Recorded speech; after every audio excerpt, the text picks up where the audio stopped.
Assalamualaikum warahmatullahi wabarakatuh. Waalaikumsalam warahmatullahi wabarakatuh. Alhamdulillahi rabbil alamin. Wal 'aqibatu lil muttaqin.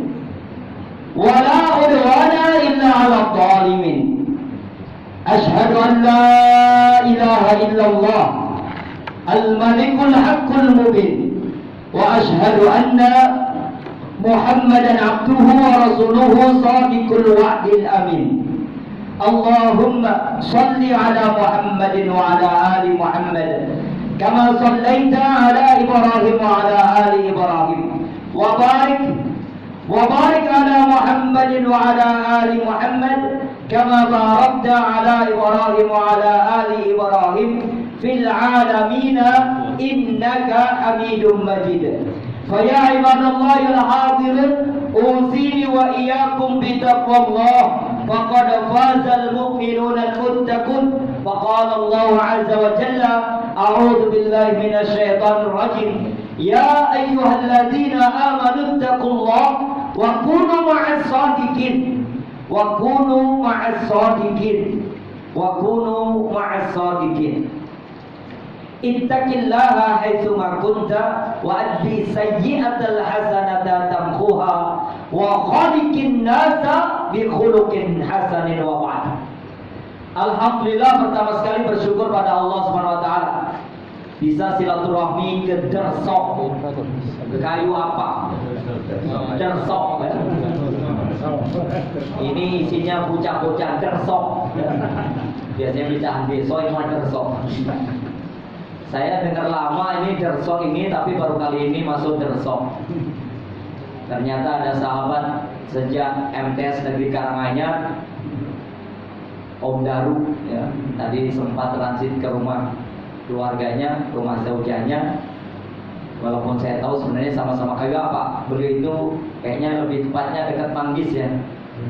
Manggis, kalau sini dekat Durian kayaknya. Beda. Bersyukur pula bisa di masjid Shadiqul Amin. As-Shadiqul Amin, Masya Allah. Rasa syukur ini tentunya Bapak Ibu sekalian dalam rangka kita mentarbiyah, memproses, mendidik, mengajari diri kita untuk menjadi hamba yang selalu mengajak, menyeru, membawa umat kepada bekal terbaik yaitu takwa. Karena hampir setiap kita berjumpa dengan hamba, selalu yang kita katakan, ya ayyuhalladzina amanu taqullah. Hei orang beriman, takwalah pada Allah. Selalu menyeru pada nilai takwa, mengajak pada hamba yang bertakwa, membawa serta agar selalu berbekal takwa, dan bekal takwa ini bekal terbaik yang mau kita bawa pulang. Dan tugas membawa, mengantarkan, mengajak, menyeru umat agar bertakwa adalah sebaik-baik tugas yang Allah amanahkan kepada Nabi Muhammad sallallahu alaihi wasallam dan mengikutnya. Mudah-mudahan kita bisa saling mengajak, menyeru, menyuarakan ketakwaan di tengah-tengah kegersangan hati kita, membawa manfaat bagi maslahat umat yang banyak, sehingga seluruh hamba Allah Ta'ala senantiasa bekal takwa dalam hidupnya sampai kelak ketika Allah wafatkan, Allah matikan, akhir nafas terbaik, akhir nafas paling indah, akhir nafas husnul khatimah insyaallah. Amin. Allahumma amin. Selebihnya marilah kita senandungkan salam dan salawat melalui lisan dan hati kita untuk selalu kita pandai-pandaikan bersenandung salam dan salawat ini kepada teladan kita Habibana wa Maulana Muhammadin sallallahu alaihi wasallam wa ala alihi wa ashabihi wa man tabi'ahum bi ihsanin ila yaumil qiyamah. Selanjutnya sepertinya saya kurang layak kalau menyampaikan temanya tarbiyah dzatiyah. Karena ini tema yang cukup berat. Dan tugas Nabi itu utamanya adalah innama bu'aistu liutammima makarimal akhlaq atau kama qala innama bu'aistu liutammima salihal akhlaq, salihal adab, salihal khuluq. Akhlak yang baik, adab yang mulia, tata krama, sopan santun, unggah-ungguh, etika yang mesti harus punya dari setiap hamba. Tugas utama. Sehebat apapun seorang profesor, sehebat apapun seorang dosen, sehebat apapun seorang guru, tapi ternyata karakternya, akhlak adabnya tidak ada pada dirinya, maka dia belum layak menjadi seorang guru yang mestinya digugu dan ditiru. Maka kalau kita bicara tugas manusia di dunia, kalau kita lihat diri kita, rasanya belum layak. Kita ini belum berkarakter yang mulia, kita belum punya akhlak yang baik, kita masih selalu sombong, kurang tawadhu. Bahkan banyak sekali kita dapati sekarang sudah bermunculan kiai-kiai tawadhu. Tawaduknya bukan merendah diri di hadapan Allah Ta'ala, bukan merendah hati depan manusia, tapi tawaduknya tahu warna duit. Tawaduk, tahu warna duit ya. Nanti kalau ngisi di sana, saya amplopnya harus 1.500.000, kalau saya 15 juta, kalau saya 13 juta. Berulang-ulang kita ini mau ngundang di alun-alun Karanganyar. Banyak maaf, ini rasanya orang Karanganyar, saya bicara depan orang Sukoharjo. Karena baru tahu kalau ini Sukoharjo, kirain masih Karanganyar. Itu mau mengundang kiai saja, setelah kita hubungi dari ajudannya, lalu ajudannya mengatakan, nanti tolong siapkan, masukkan ke nomor rekening kami senilai 13 juta. Kemudian setelah masuk 13 juta, tahap kedua, maka nanti tiket kami berdua antara saya dan beliau, saya pendampingnya, maka masing-masing tiket senilai 1 juta. Saya 1 juta, beliau yang mau jadi materi 1 juta. Sehingga 13 masuk rekening sebagai bisyarah mukafaahnya.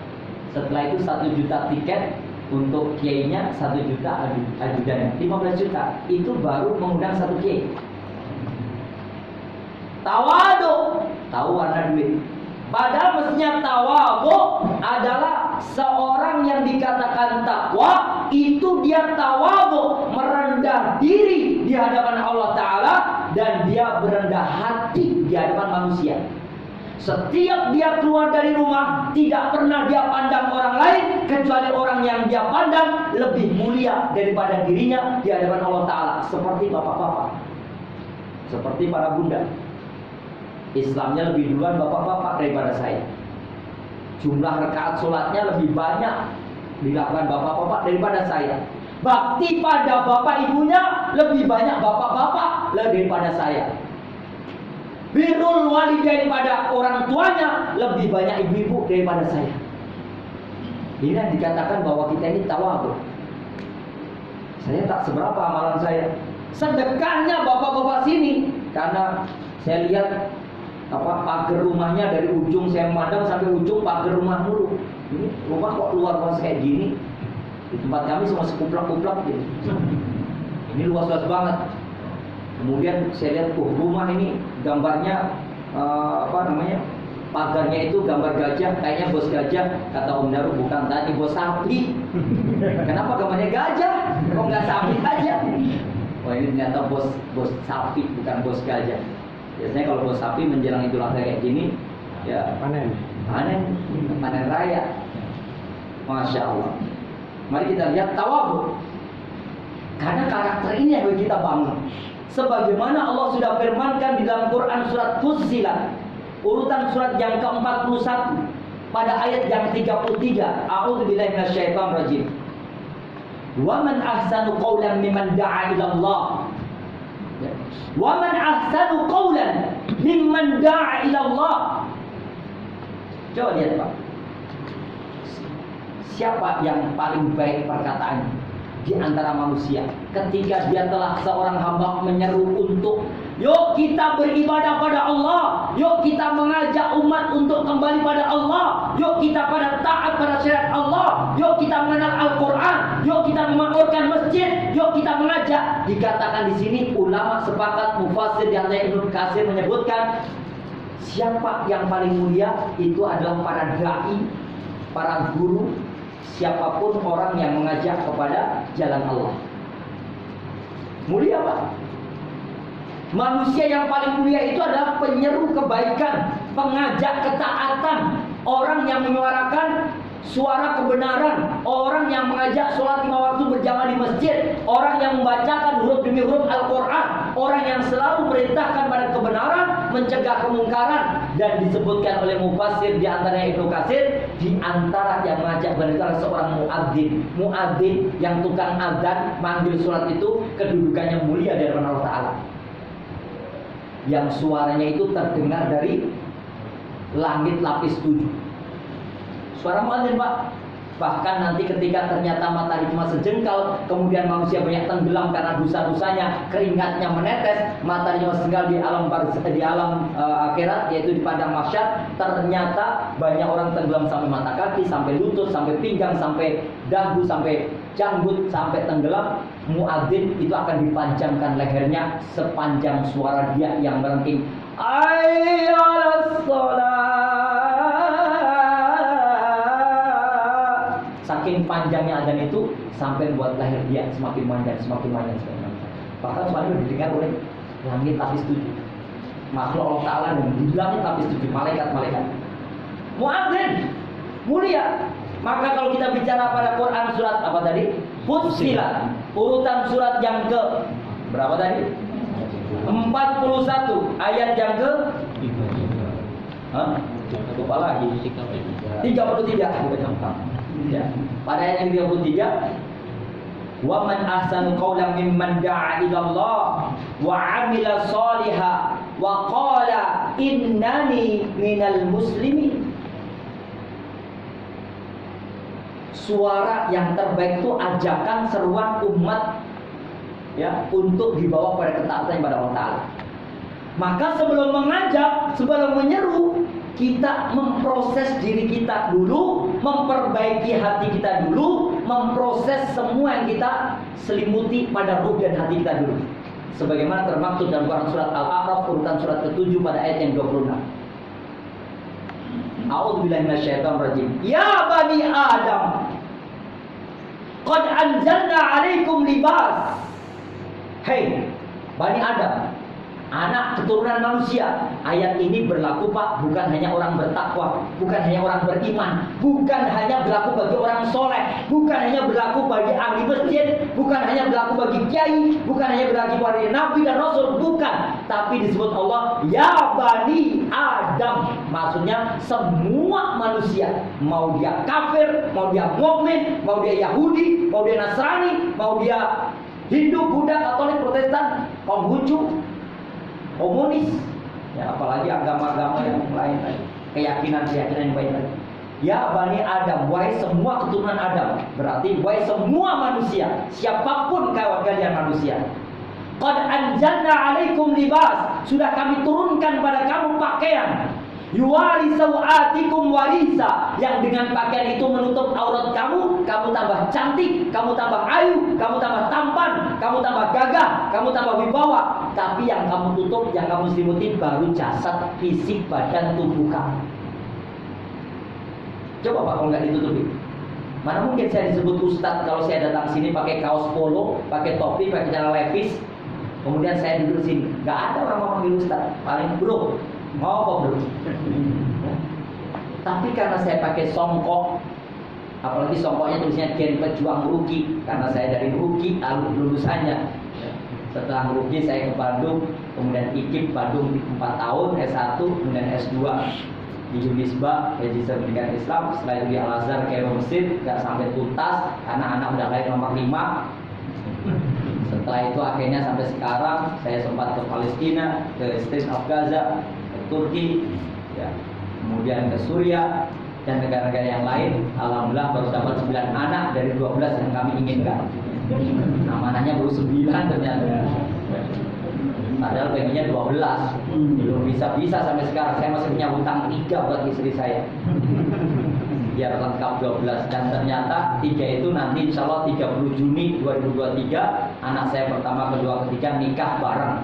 Sehingga anak saya tambah 3 langsung cash 12. Anak mantu. 30 Juni insya Allah minta nikah, 3-3-nya bareng saya nikah depan di pesantren depan. Tapi saya lanjutkan. Ternyata yang kita selimuti baru jasad, Pak.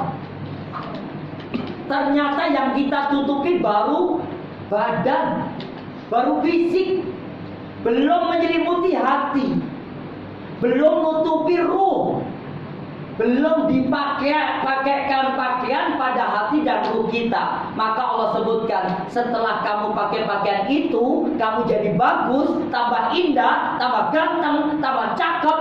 Walibasut taqwa dzalika khair. Buka tuh surat Al-A'raf urutan surat ke-7 ayat 26. Walibasut taqwa dzalika khair. Maka selanjutnya kalau kamu jadi dai, penyeru, pengajak kebaikan, kamu mulia, maka libasut taqwa, kenakan baju takwa. Baju takwa itu bukan koko. Baju takwa itu bukan koko yang kita gunakan, bukan. Walibasut taqwa dzalika khair. Baju takwa yang menyelimuti hati kamu itu lebih baik. Yang paling bagus adalah yang kamu selimuti hati dan ruh kamu, bukan jasad dan badan fisik kamu. Apa itu takwa? Kalau begitu seorang dai harus punya karakter ini. Takwa itu kata Ali bin Abi Thalib radhiyallahu anhu 4, al-khaufu bil jalil. Yang pertama, tanamkan rasa takut pada Allah. Nanti kalau mau ceramah, pertama kali harus kita sebut yang kita ajak ini untuk kepada kelompokku, golonganku, partaiku, atau apa. Salah besar kalau orang jadi dai kok. Yang penting nanti menjadi golonganku, masuk pada golonganku. Aku kan Muhammadiyah, kudu Muhammadiyah kabeh. Aku kan NU, kudu NU kabeh. Enggak begitu. Kalau saya bingung nanti. Bapak saya dari Paraan Bolong, keluarganya Kiai Haji Zainuddin PA. Muhammadiyah keluarga besar Bapak, Paraan. Sementara si bok saya dari Sukosari Bagdalem, Nahdlatul Ulama. Saya anaknya masuk Muhammadiyah. Bapaknya Muhammadiyah, anaknya NU. Masa mau, umat ikut aku Muhammadiyah dari bapakku, aku NU dari ibuku, mari ikut Muhammadiyah. Salah. Maka kalau disebut at-taqwa, al-khaufu bil jalil, tanamkan rasa takut pada Allah. Jangan-jangan aku mendakwahkan Islam ini, menyeru umat ini, ada unsur yang ternyata terselip riak, sombong, angkuh, congkak, ya, dan lain sebagainya. Jangan-jangan saya nanti menyeru umat biar masuk pada partaiku. Jangan-jangan nanti pada Pilpres 2024 harus milih tiga-tiganya, pokoknya umat kayak saya. Saya ini Pak, di Karanganyar ada 34 titik kajian Ahad pagi. Jamaahnya 17.000 dan saya menjadi pemateri dari 34 titik itu. 34 titik kajian Ahad pagi se-Kabupaten Karanganyar. Di antaranya saya menjadi pematerinya, walaupun tidak tetap, tapi saya pernah ngisi keliling itu semuanya. 17.000 jamaahnya di total. Ikatan apa namanya? IKP, Ikatan Koordinator Kajian Ahad Pagi Kabupaten Karanganyar. Itu kan kalau kita ngomong, bapak-bapak, ibu-ibu, saya sedang berdakwah nih. Ini Ustadz loh. Iya Pak Ustadz. Calon presiden 3J, siji namanya Parbowo Subianto. Nomor kali pun Ganjar Pranowo, Ganjar Pranowo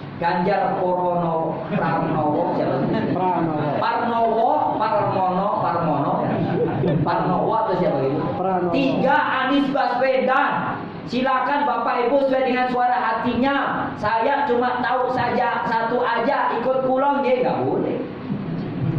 Masa ceramah kok nyuruh umatnya ngikutin kita?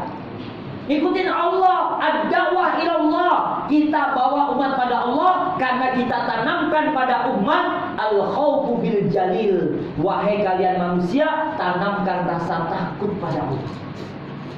Allah melihat kita, Allah mengawasi kita, Allah memantau kita, Allah memandang kita, Allah menilai kita.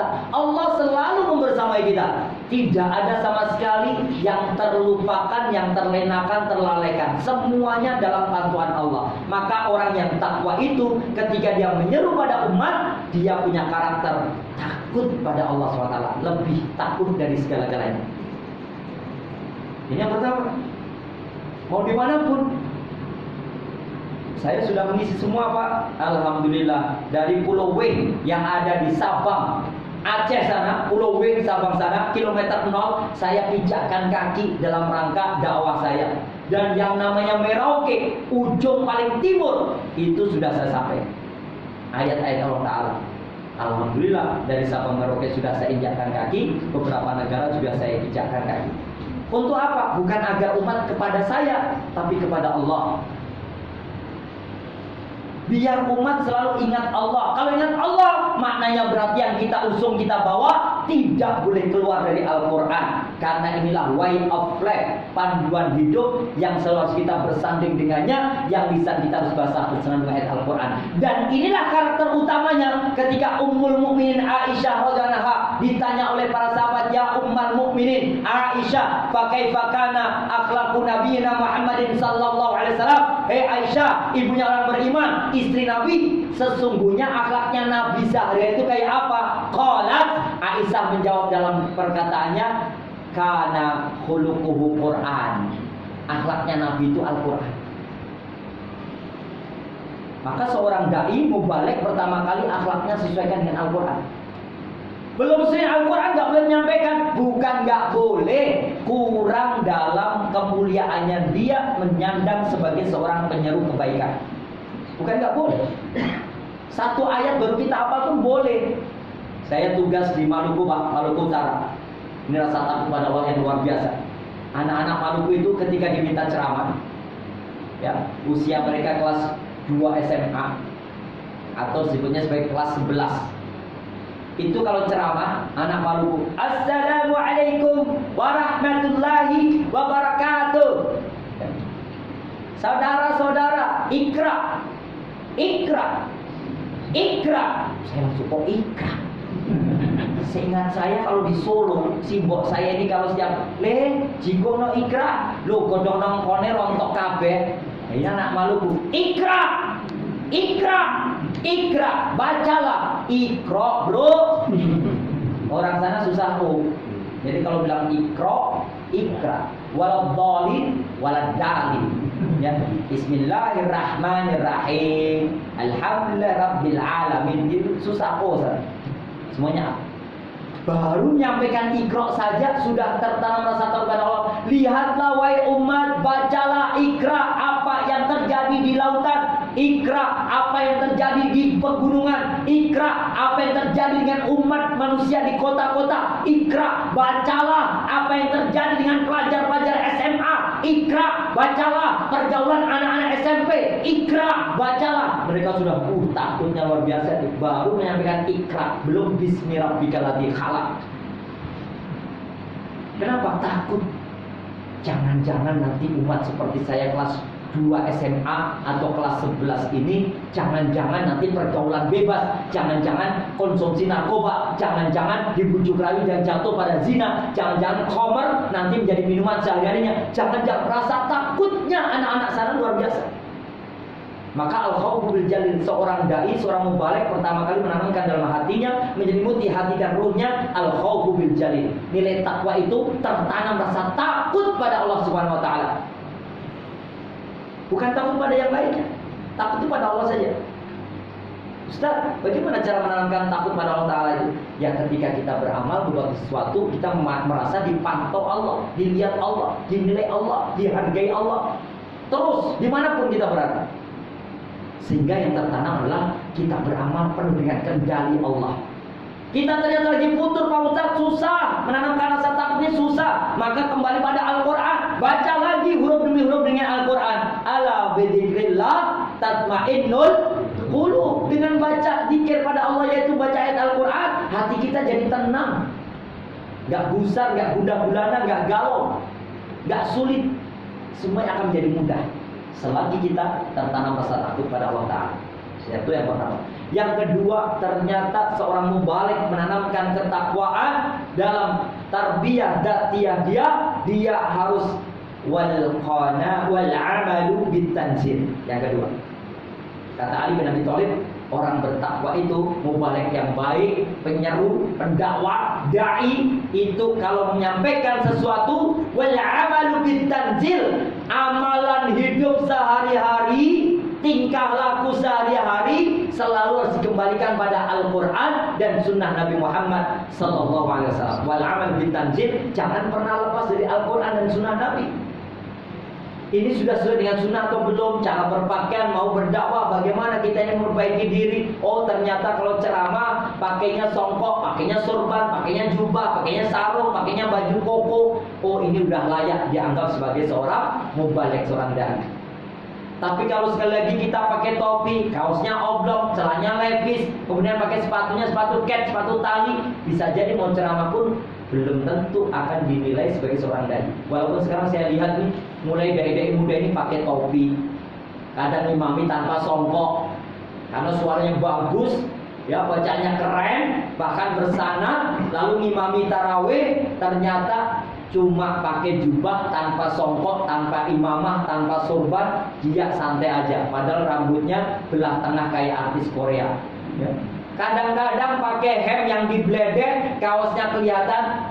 Ayo mondok itu keren. Kaosnya kelihatan, bajunya dibuka. Setelah itu datang ke masjid. Setelah kita ketemu, maaf Pak Ustadz, nanti Pak Ustadz yang kultum ya. Insya Allah saya dapat anak kultum. Lah masnya, saya yang imam tarawihnya Pak Ustadz. Waduh, Korean style. Baju kotak-kotaknya dibledeh tanpa dikancingkan, celananya muncrit ya, kecil, yang ketat tuh Pak, celana pensil. Saya bingung ini kalau mau buang air kecil gimana bukanya, mepet semuanya ketat. Ternyata saya bilang, Allahu Akbar, Masya Allah suaranya keren banget. Tapi ya jadi imam ya bajunya bledeh kayak ngono. Sekarang model sama, dai-dai sekarang juga modelnya Masya Allah. Saya pikir kalau dia penyeru yang baik, berakhlak yang mulia, beretika tata krama, menghormati majlis ilmu, dia kenakan pakaian yang layak di majlis ilmu. Bukan pakai baju bola, bukan pakai baju rekreasi, bukan pakai baju daki gunung, apalagi sampai kalau pakai kaos renang. Ya, sudah mulai model banyak sekarang penceramah-penceramah dengan khasnya masing-masing. Pakai sweater ya, tanpa songkok, tanpa surban, pakai kaos oblong dengan ceramahnya dan lain sebagainya. Padahal majlis ilmu yang dibahas ayat Al-Quran. Wal amal bitanzil, akan lebih tepat lagi seorang mubaligh ketika dia menyelimuti hati dan ruhnya dengan amalan-amalan yang sesuai dengan Al-Quran dan amalan yang sesuai dengan sunnah Nabi Muhammad Sallallahu Alaihi Wasallam. Karena Rasulullah paling suka pakai jubah, dan jubah yang paling suka Rasulullah adalah warnanya putih. Sementara kalau perempuan, jubah yang suka Rasulullah warna gelap. Warna gelap itu entah hitam, biru dongker, hijau, ya hijau gelap, coklat dan sebagainya. Ada yang lagi viral itu hijau sage. Lagi viralnya hijau sage. Hijau yang kayak gimana ya? Hijau sage mana nih? Ada gak sih? Kayak cat-cat ini yang mirip-mirip ya. Coba sekalian. Amalannya belum sesuai dengan Allah. Maka sesuaikan. Seseorang dikatakan dia akan menjadi penyeru, pendakwah yang paling baik. Mimman da'a ilallah, siapapun yang menyeru untuk kembali pada Allah, di atas syariat Allah, kembali pada jalan Allah, maka dia berpenampilan sesuai dengan sunnah Nabi dan bertutur kata sesuai dengan apa yang diperintahkan Allah SWT dalam Al-Quran. Wal amal bitanzil. Yang ketiga, seorang dai itu, mubaligh itu sesuai dengan apa yang disampaikan oleh Ali bin Abi Thalib, berbekal selimut takwa dengan wal qana'atu bil qalil. Qana'ah, tidak pernah dia mengada-ada apapun kadar yang Allah telah berikan padanya. Ketika dia ternyata dikaruniakan kemampuan yang sedikit, dia menyampaikan, itu mulia. Ketika dengan ayat yang dia baca, dia hafal lalu menyeru pada umat yang lain, itu kemuliaan. Karena qanaah itu tidak mengada-ada apa yang tidak ada pada dirinya. Maka membawa karakter masing-masing. Kul ya'malu ala syakilati. Saya nggak bisa disamakan dengan dai yang lain. Dai yang lain kalau ngomong, alhamdulillah, sak meniko, ulai bade nyampe kapan ayat ingkang atau artiipun artinya. Saya nggak bisa. Saya nggak bisa bahasa Jawa, walaupun lahir di Karanganyar, susah bahasa Jawa. Kalau keluar yang bahasa Jawa ngapak, ya orang ngapak pada kepenak, ya. Sehingga yang keluar ya kayak kie. Kalau saya disuruh halus-halus apik-apik kayak wong-wong kie, orang bisa. Ya. bisa ngapak-ngapak baik. Kalau nggak ngapak saya bisanya Sunda. Nggak tahu, saya ini susah. Apik-apik pengen harus nggak bisa. Maka ketika kita di qanaah, oh Allah karena pada saya kemampuan yang begini, walikulli syai'in maziyah. Setiap kita ini punya keistimewaan yang tidak sama antara satu dengan yang lainnya. Dalam tutur kata, dalam gerak gestur tubuhnya, dalam penampilannya, nggak bisa disamakan dengan yang lain. Kita punya ciri khas yang berbeda dengan yang lainnya. Maka qanaah, Allah karuniakan pada saya kemampuan seperti ini. Nerima. Mau dibuat-buat, nggak bisa. Mau suruh suaranya jangan kencang-kencang Pak Ustaz. Saya setiap mau ceramah baru Bismillahirrahmanirrahim. Astagfirullahaladzim, kencangnya nggak cilik, suaranya gledek. Udah berulang-ulang. Bahkan kalau ngisi dengan khas saya, datang subuhan ke dekat candi Ceto Candi Ceto Jenawi. Itu kalau datang ke sana subuh-subuh, saya pernah datang sana dulu naik motor, ya. Anak saya belum ngantar, saya masih nonton dulu. Ada mualaf Pak, di sana orang Hindu banyak sekali masuk Islam. Sehingga kami naik motor itu sampai Candi Ceto. Begitu ada masjid kami mau ngisi, ternyata subuh itu masih sepi. Belum subuh saya udah datang, parkir motor, datang ibu dua. Dek, apa yuk? Nangkut, sing ceramah bar subuh sopo to? Kae lho, Pak Ustadz sing gawe ini nganggo daster kae lho. Ya Allah, saya itu dengar tuh rasanya risih banget. Enak aja dibilang daster, jubah dalam hati saya. Ini orang ini, saya pakai jubah dibilang daster. Kalau daster nanti bunga-bunga 9 bulan saya lahiran dong. Akhirnya saya tegur, ibu, ini bukan daster bu, ini jubah. Terus kata ibu yang satunya, ngapunten ji Pak Ustadz, ini tetangga saya, beliau ini mu'alaf, dulunya Hindu, nembe 3 bulan ini masuk Islam, jadi belum pernah tahu kalau Pak Ustadz ini pakai baju panjang itu, taunya ya daster. Ini jubah bu, jangan dibilang daster, beda dong daster, kan sama-sama panjangnya tuh Pak Ustadz. Iya, kalau daster pakai wong wadon ki wong lanang ki. Enak banget daster. Karena mu'alaf, saya maklum, akhirnya saya sering nyerama begitu. Kita nggak bisa, khasnya ya begitu. Kita masing-masing punya qanaah, selalu mengendalikan apa yang telah Allah tetapkan pada kita ini cukup. Inilah saya. Nggak bisa dipaksa. Harus hebat seperti yang lain, nggak bisa. Kemampuan kita terbatas. Qanaah. Jangan mengada-ada apa yang tidak ada pada diri kita. Jangan membuat-buat sesuatu yang tidak pernah kita mampu untuk berbuatnya. Jangan. Ya beginilah kita. Seorang mubarak, seorang dai, dia akan merasa cukup ketika Allah titipkan padanya ilmu yang sederhana, kemampuan yang sederhana, serba terbatas, qanaah. Dia menerima. Ketika dia ternyata menerima yang banyak, dia ucapkan alhamdulillah, Allahu Akbar. Dia bersyukur. Ketika menerimanya sedikit, kemampuan yang sangat minim, dia bersabar, Allahu Akbar, alhamdulillah. Itu baik. Qanaah itu begitu. Baik, bersyukur, alhamdulillah, Allahu Akbar. Jelek, kurang mampu, sedikit ilmu, bersabar, Allahu Akbar, alhamdulillah. Itu pun baik bagi kita.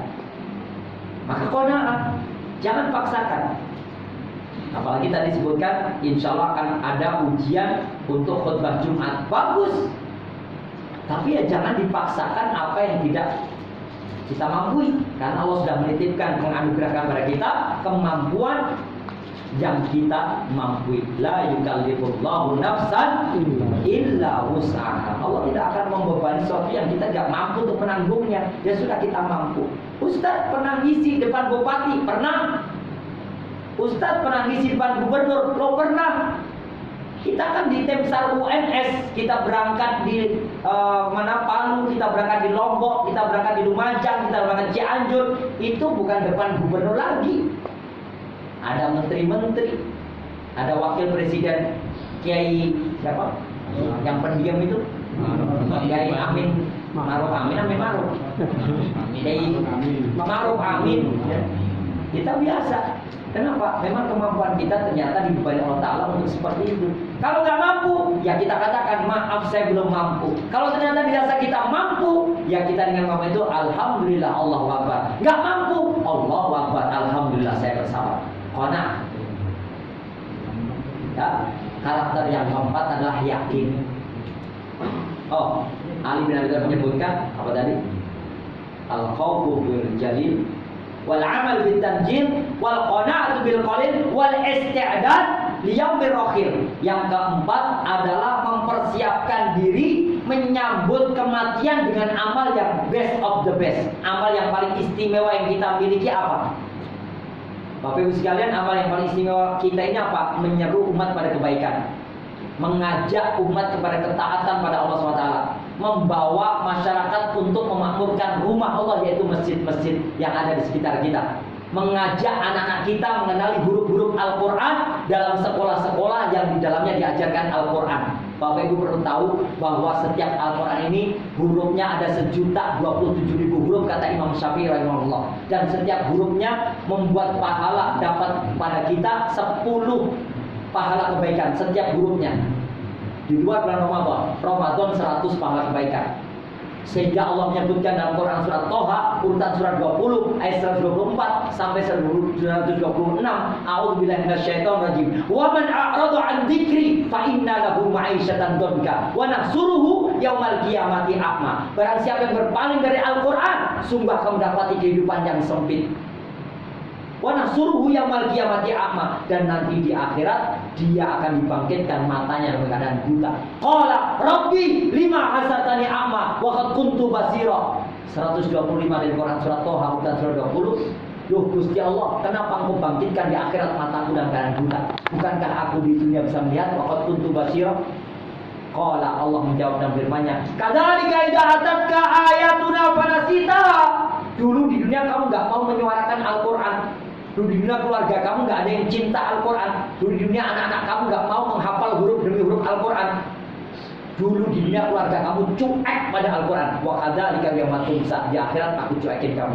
Maka istiqdah di yaumil akhir. Yang keempat, persiapkan punya amal istimewa apa menyambut hari kematian. Saya sebutkan sekali lagi, mubaligh dai amalannya paling best of the best.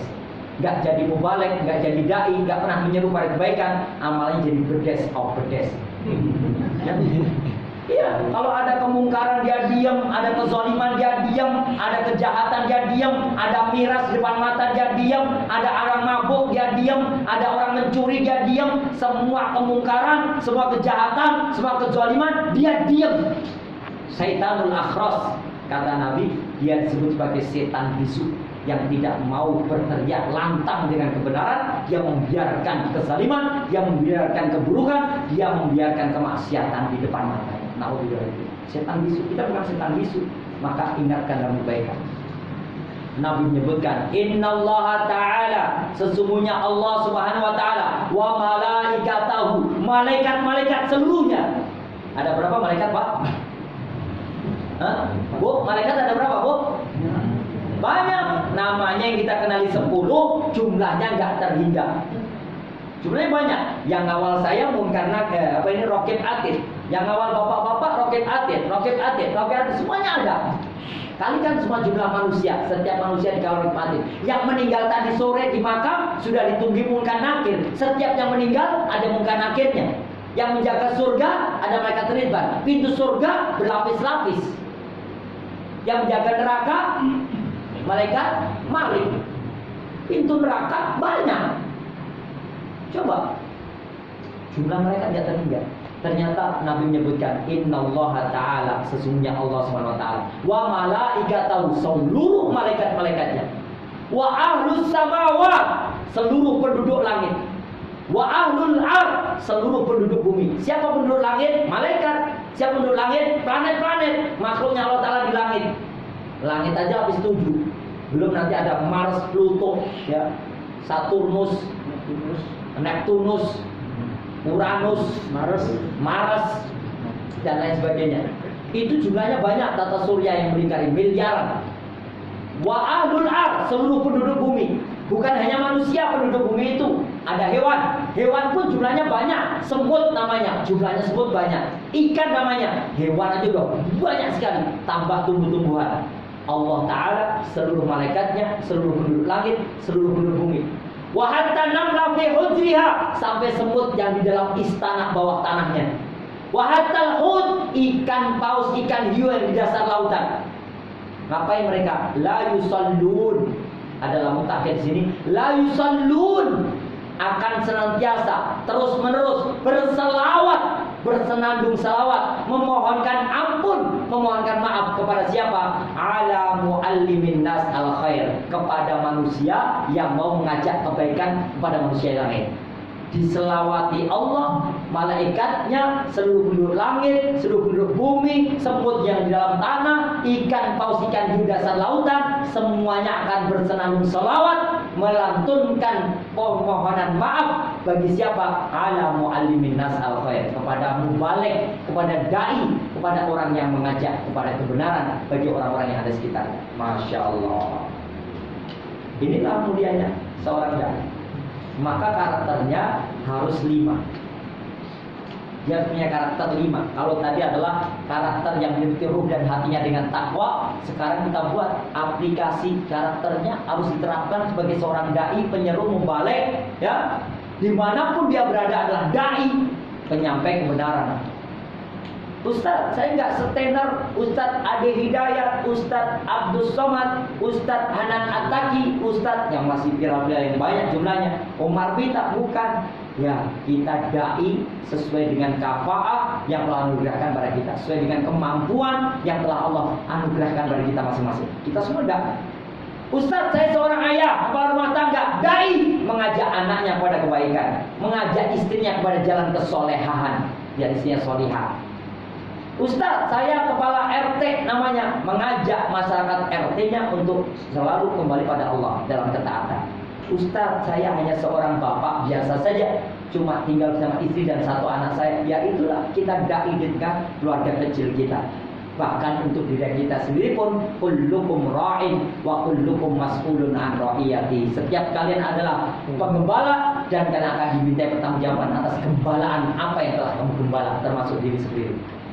Maka 5 itu apa? 1 adalah qudwah, harus siap menjadi teladan, harus siap menjadi contoh, harus memberikan qudwah, memberikan perilaku tata krama yang di tengah masyarakat diterima.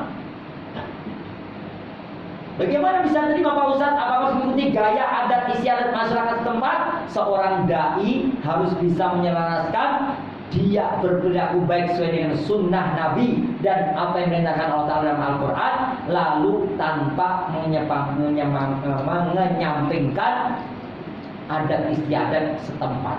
Yang kadang-kadang kita ini selalu terbentuk dengan adat. Ini syariat, ini syariat, ini syariat. Tapi adat kita nggak seperti itu. Orang lebih banyak percaya pada adat daripada syariat. Ayat Allah Ta'ala masih ditawar-tawar, tapi kok adat nggak bisa ditawar-tawar. Apa khutbah itu? Contoh Pak, Nabi kita menyebutkan, man rabba saghira hatta yaqul la ilaha illallah lam yuhasibhullah azza wa jalla. Siapapun orang dewasa, laki-laki dewasa, perempuan dewasa, ngajarkan pada anak kecil, entah dia Pak Guru, Bu Guru, seorang ayah, seorang ibu, ngajarin pada anak kecil, sampai anak kecil itu bisa mengucapkan la ilaha illallah, mengucapkan la ilaha illallah, meyakini la ilaha illallah di hatinya, mengamalkan bahwa saya diampan oleh Allah, di Allah, lam yuhasibhullah azza wa jalla, maka dia tidak dihisab oleh Allah di hari hisab nanti.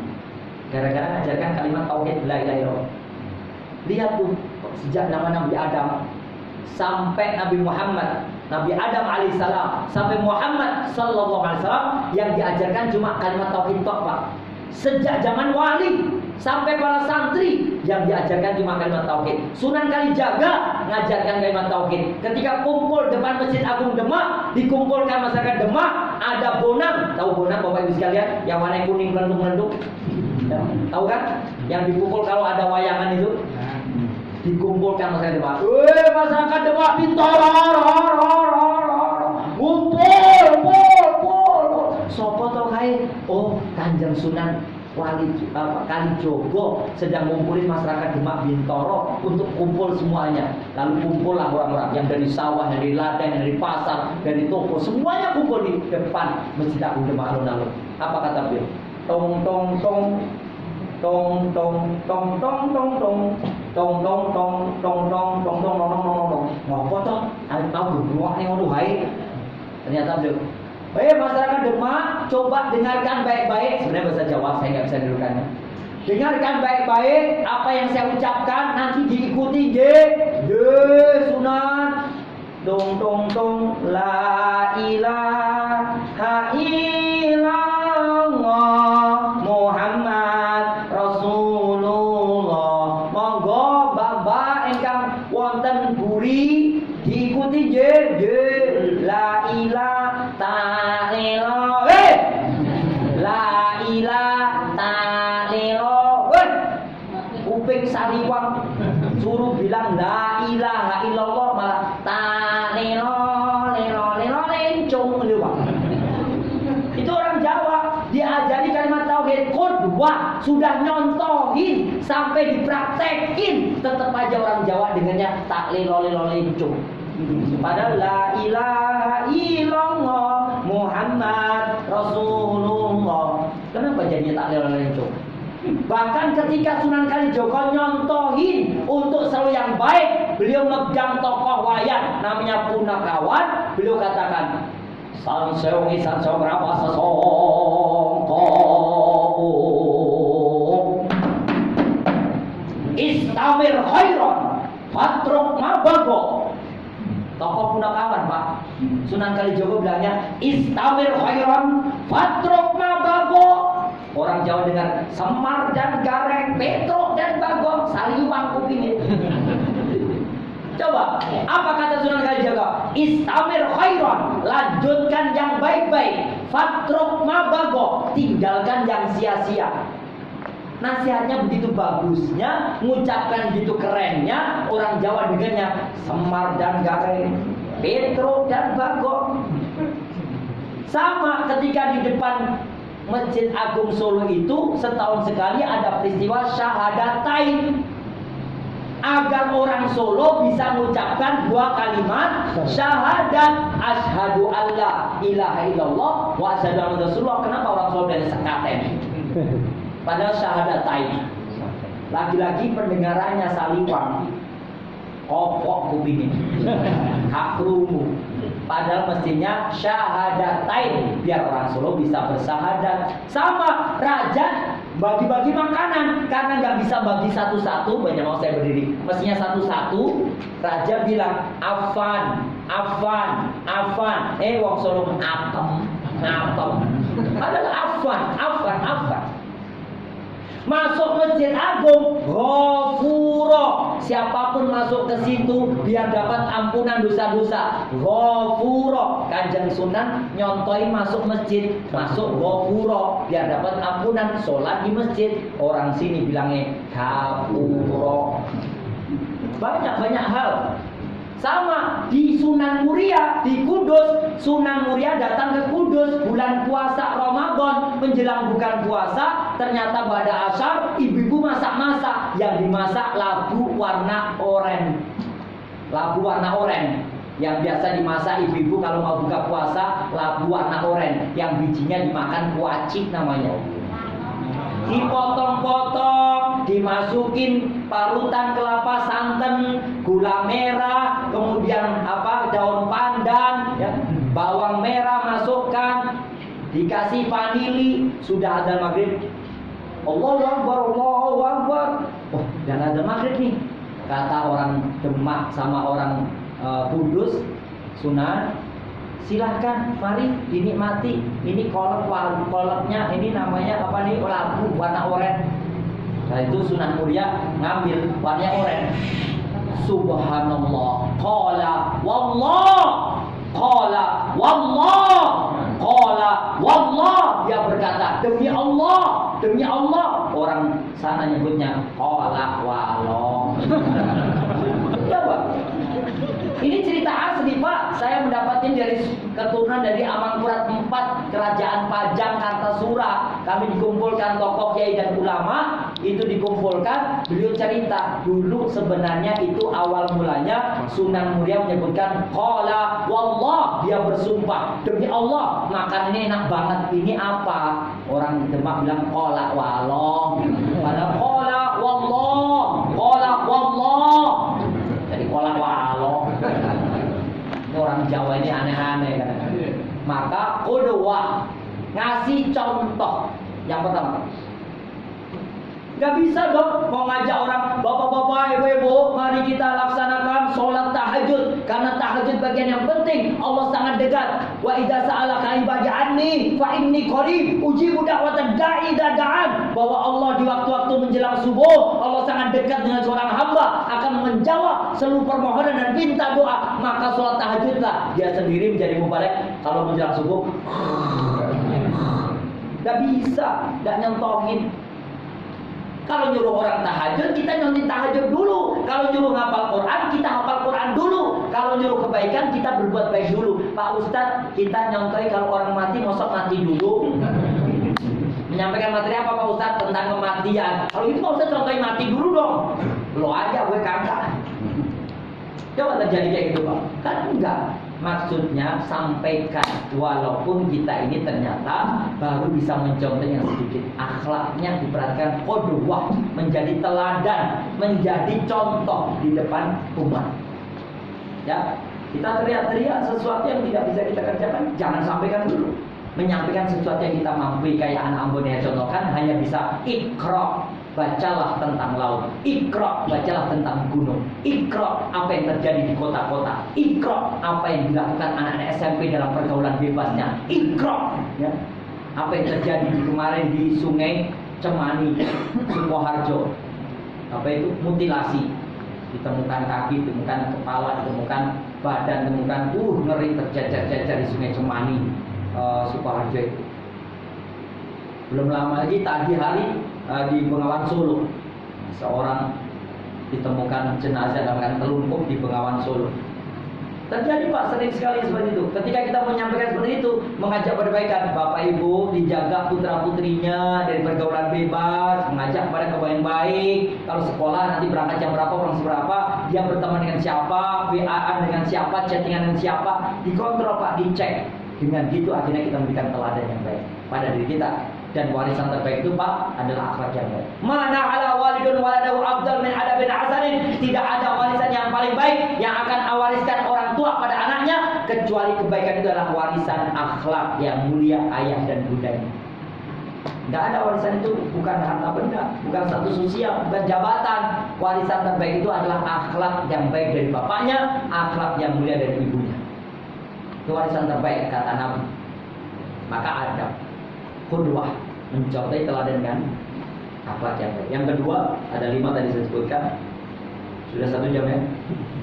Yang kedua setelah qudwah adalah bayan, memberikan penjelasan. Setelah nyontohin, kenapa saya tadi tahajud, kenapa saya tadi sholat nggak terlambat takbiratul ihram imam, kenapa saya sholat bisa tepat waktu. Sekarang ini bukan sholat tepat waktu, tapi sholat di awal waktu. Tepat waktu mah gampang, ini tepat waktunya. Ya, ini masih duhur, yaitu sejak jam 12, setengah 12 sampai mungkin jam 1 atau jam setengah 3 masih sholat waktunya duhur. Lalu kita katakan, yang penting saya sholat tepat waktu. Yang lebih mulia lagi, sholat di awal waktu. Tidak terlambat takbiratul ihram imam 40 hari. Kita nggak terlambat takbiratul ihram imam. Itu mulia. Bahkan ada jaminan-jaminan kemuliaan dari Allah Ta'ala kalau seorang hamba bisa melaksanakan sholat 5 waktu di awal waktu, tidak terlambat takbiratul ihram 40 hari ketika imam Allahu Akbar, kita udah di belakangnya Allahu Akbar. Jarang Pak ada sedemikian orang hebatnya di awal waktu.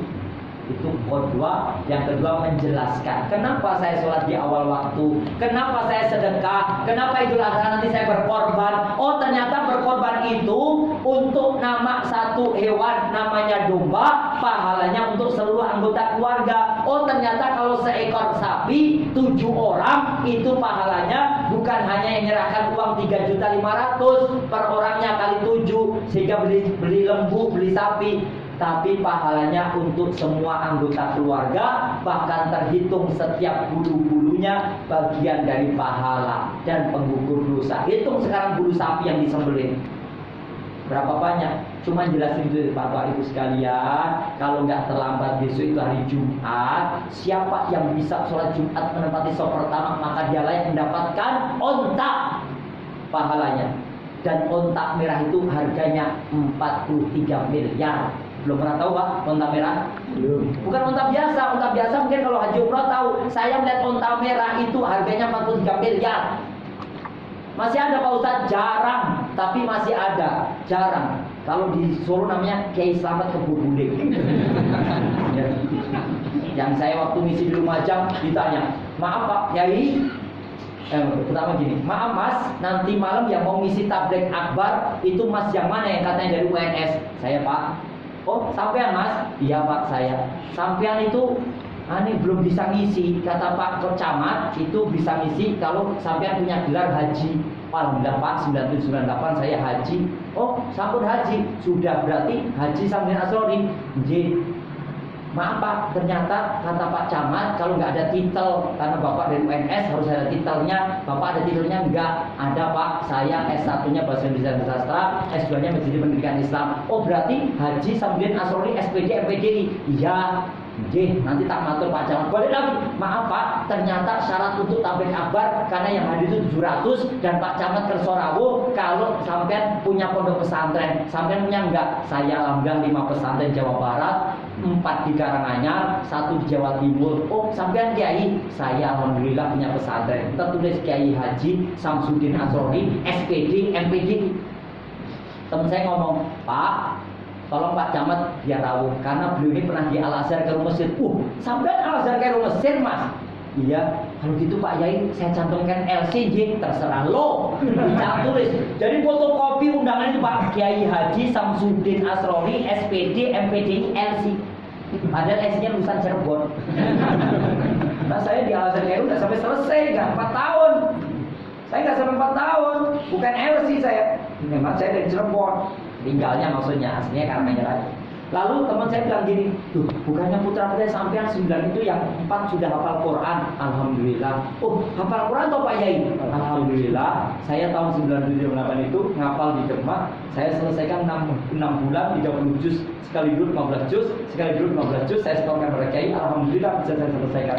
Oh sampean Al-Hafidh toh? Oke, saya tambahin Kiai Haji Samsudin Asrori SPD MPD LC Al-Hafidh. Coba Pak, kebayang nggak? Kita lihat yang kedua, menjelaskan ini perlu kedetailan. Sampai akhirnya Pak Camat Kersorawo, saya didaulat untuk ngisi, lalu ditanya, apa Pak Kiai? Kata Pak Camat, asli pun Solo. Nggih Pak, saya asli Solo. Masya Allah. Berarti masih keturunan Kiai Slamet. Saya bilang, nggih Pak, saya keturunan Kiai Slamet. Lah temen UNS pada ngakak. Kok ngomong Kiai Slamet tuh? Lah mbak saya namanya Slamet Abdul Wahabi. Oh, tak kira Kiai Slamet Kebobule. Saya sudah terlanjur mengiyakan Pak. Teman UNS kirain sampai lahir ke pokok gitu. Saya iya keturunan Kiai Slamet karena mbah kakung saya Slamet Abdul Wahab dari Sukosari Pak Dalem Jumantono Karanganyar. Menjelaskan. Jadi bukan membiarkan umat kayak gini, nggak boleh detail. Ini haram, kullu muskirin haram, minuman yang memabukkan walaupun cuma setetes memabukkan haram. Jelasin. Jangan minuman keras, nggak boleh minuman keras, nanti kamu jadi mabuk. Bukan, tapi mendetailkan. Setelah beri contoh, kita nggak minum-minum. Yang kedua menjelaskan tentang apa itu minuman keras dan apa efek dari minuman keras. Al-bayan, menjelaskan dengan detail. Tugas kita harus menjelaskan dengan detail. Kenapa saya pakai jubah? Kok bukan daster? Kalau daster, weteng saya semakin 9 bulan semakin gede. 9 bulan 10 hari lahiran, maka saya pakai jubah namanya. Kenapa saya pakai jubah? Karena Kanjeng Nabi hari-harinya adalah mengenakan jubah. Kenapa jadi pakai sarung? Karena para wali yang datang ke negeri kita namanya Nusantara, yaitu Semenanjung Melayu, hampir seluruhnya mengenakan sarung atau kain yang dililitkan di pinggangnya. Maka nggak ada salahnya kalau orang Jawa ini pakai sarung. Apa ini bukan sunnah Pak Ustadz? Berarti sunnahnya para pendahulu kita. Karena sebagian ulama, sebagian para sahabat juga mengenakan kain yang dililitkan di pinggangnya. Maka dijelaskan. Kenapa harus pakai sorban? Ya, ini hanya ulah aja yang itu mutra. Enggak Pak, saya pakai sorban ini ketika ternyata terjadi sesuatu. Contohnya ketika kita di mobil, lalu ada kecelakaan motor. Begitu kecelakaan motor itu ternyata orangnya jatuh di pinggir jalan, nggak bernapas lagi, saya selimuti pakai sorban saya. Atau ternyata tangannya itu ternyata kelihatan nggak bisa digerakkan lagi, saya ikat pakai sorban saya. Jadi ada manfaatnya. Ini saya kan anak pramuka. Om Daru ini tahu banget, saya ini peserta Jambore Nasional tahun 91 Cibubur, Jakarta, mewakili Kabupaten Karanganyar. Jadi kalau ada kain yang namanya hasjuk atau kacuk apa namanya? Yang tangan leher pramuka, kacuk, hasjuk. Kalau pakai hasjuk itu ada fungsinya, ternyata luka P3K, tangannya tempelkan, segitiganya dipakai ikatan. Sorban juga sama. Apalagi kalau umpama dasi, di Jawa itu das Pak, bahasa Jawanya sini apa? Kepala. Pustoko, ya. Itu kalau di Jawa Barat itu das Pak. Saya itu lagi ngajar, saya banyak maafin. Saya das ini bukan berarti saya ini bahasa Jawa Barat saya. Ketika saya ngajar di MTS Kiai Fadoli, saya nulis papan tulis pakai songkok. Tiba-tiba ada kumbang, ada tawon. Lalu anak MTS kelas 3 MTS Putri maju ke depan. Pak, dasi bapak anak tawon ditempak kepala saya. Wah, gitu. Jadi tawonnya ditempak pakai buku. Pak, dasi bapak anak tawon. Saya bilang, no, pribadi kok undas. Kita aja kan undas wong Jawa kun kanggo babi, kanggo kirek, ya. Kanggo kirek, kanggo sapi, kanggo wedhus. Ini wong aja bilang endas. Atau orang sana, Pak, ini arahnya endas sih Pak. Ini bilangnya endas. Ternyata betul, upacara 17 Agustus, hari itu hari pramuka, 17 Agustus hari kemerdekaan Indonesia, Bupati Cirebon, di alun-alun, baru mau naik podium, ajudannya ngomong, maaf Bapak, di dasnya Bapak belum ada garudae, jadi tolong dasi Bapak bungkuk dikit, ya. Dasi Bapak suruh bungkuk dikit, suruh gini. Dipegang, maaf ya Pak, saya pasang garuda di das Bapak. Coba kalau sampean orang sini, Bu Eti, maaf Bu Eti, dasnya Bapak, dasnya Ibu, belum ada garudae, belum ada garudanya, pasti marah. Apalagi orang nanya, maaf Pak Yuli, dasnya Pak Yuli belum ada. Wah, tapi di sana begitu, maaf Pak Bupati, bungkuk dasnya dikit, belum ada garudae, dasnya Bapak. Jadi bupati yang didudukkan gitu langsung di pasar. Punten dasin apa kangin dasin. Itu memang bahasanya das. Ya, jelasin. Jangan karena ucapnya Pak Ustadz kasar. Enggak. Memang bahasa kami Jawa Barat kepala itu bahasanya endas. Ya. Bahkan kalau anak-anak izin, kalau di sini kan, Pak, maaf Pak, permisi, mau ke belakang, mau ke toilet, mau buang hajat gitu kan. Di sana enggak. Pak, permisi je Pak. Mandi jenok, yang ngising ya. Pak ngising, nyonge. Ya Allah ngising. Aja ngomong ngising. Pak muyuh ya. Dia bilangnya gitu Pak. Dijelasin, no. Kata baik kalau kamu itu pengen ke belakang, bilangnya maaf Pak, permisi, mau ke belakang, mau ke toilet, aja ngomong ngising muyuh. Orang saya bilangnya langsung Pak, mau ngising ya, muyuh ya.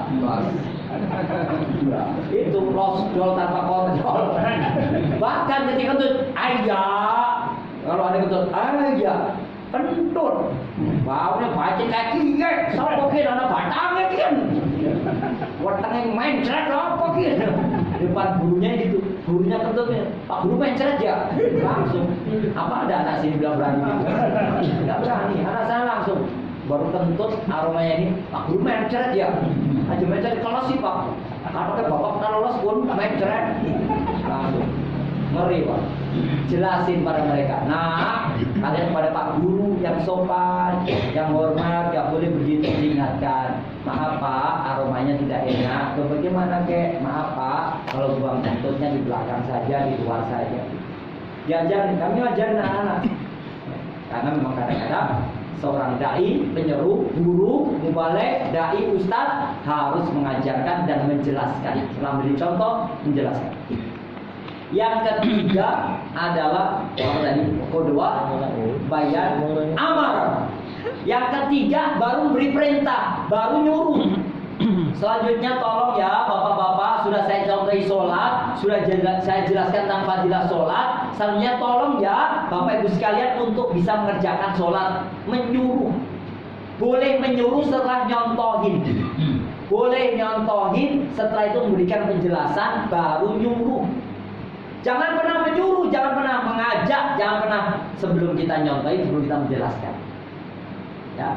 Kenapa kita harus sopan? Kenapa kita harus berakhlak? Kenapa kita harus menjaga tata krama? Kita nyontohin, kita jelaskan, baru kita suruh agar orang bertata krama, agar orang bisa sopan santun, agar orang selalu berwibawa dalam karakter yang mulia, akhlak yang mulia. 3. Yang keempat setelah amaron adalah controlling, mengontrolnya. Mengontrol itu apa? Menanyakan, ditanyakan, dikontrol. Sudah belum? Masjid yang tempat saya ngisi itu sudah ada anak penghafal Qurannya belum? Kontrol, Pak. Saya sudah nyontoin menghafal Quran, saya sudah jelasin tanpa tidak hafal Quran, saya sudah nyuruh bapak-bapak untuk ngapalin Quran. Sampai sekarang sudah ada putra putrinya atau cucunya, buyutnya, canggahnya, wareng, canggah, anak putu, buyut, canggah, wareng, uduk-uduk siwur, gantung irus, petro, semar, gareng, bagong.